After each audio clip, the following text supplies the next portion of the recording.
Bismillahirrahmanirrahim. Assalamualaikum warahmatullahi wabarakatuh. Ibu ucapkan selamat datang di kelas 11 IPA dan 11 IPS. Perkenalkan, nama Ibu Mary Susilawati. Di sini Ibu akan mengajar kalian biologi. Insya Allah di kelas 11 ini kalian belajar biologi tidak jenuh atau tidak akan merasa bosan. Karena apa? Karena materi kelas 11 ini akan membahas tubuh kita sendiri, mulai dari hal yang sederhana sampai ke hal yang kompleks, seperti kenapa kita bisa sakit, kenapa kita bisa merasa gembira, kenapa kita bisa stres, kenapa kita harus makan, kenapa kita harus mengeluarkan keringat, dan sebagainya. Baik anak-anak, di kelas 11 ini mata pelajaran biologi semester 1 ini akan membahas 7 KD pengetahuan, 7 KD keterampilan. Dari ke-7 KD pengetahuan dan ke-7 KD keterampilan ini terangkum ke dalam beberapa materi. Yang pertama ada materi sel, kemudian ada struktur jaringan, kemudian ada struktur hewan, kemudian ada sistem gerak, kemudian ada sistem sirkulasi, dan yang terakhir ada sistem pencernaan makanan. Baik anak-anak, kali ini kita akan membahas materi tentang sel. Materi sel ini ada kompetensi dasar yang harus kalian pahami, ada kompetensi dasar atau KD pengetahuan, ada KD keterampilan. Kompetensi dasar pengetahuan yang pertama menjelaskan komponen kimiawi penyusun sel, struktur, fungsi, dan proses yang berlangsung dalam sel sebagai unit terkecil kehidupan.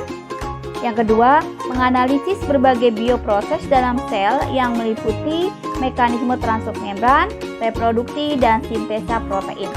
KD keterampilannya yang pertama, menyajikan hasil pengamatan mikroskopis struktur sel hewan dan sel tubuhan sebagai unit terkecil kehidupan. Yang kedua, membuat model tentang bioproses yang terjadi dalam sel berdasarkan studi literatur dan percobaan.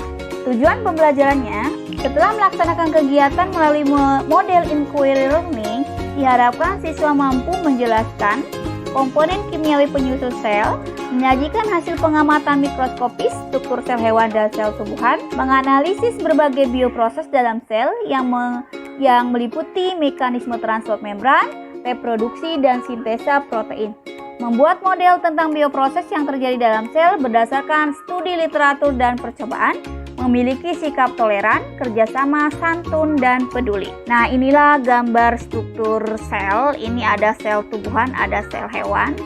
Target dalam materi sel ini yang pertama menjelaskan sejarah sel, yang kedua menjelaskan komponen kimiawi sel, yang ketiga membandingkan struktur sel, yang keempat menyajikan hasil pengamatan sel, yang kelima menganalisis bioproses yang terjadi di dalam sel, membuat model tentang bioproses yang terjadi di dalam sel.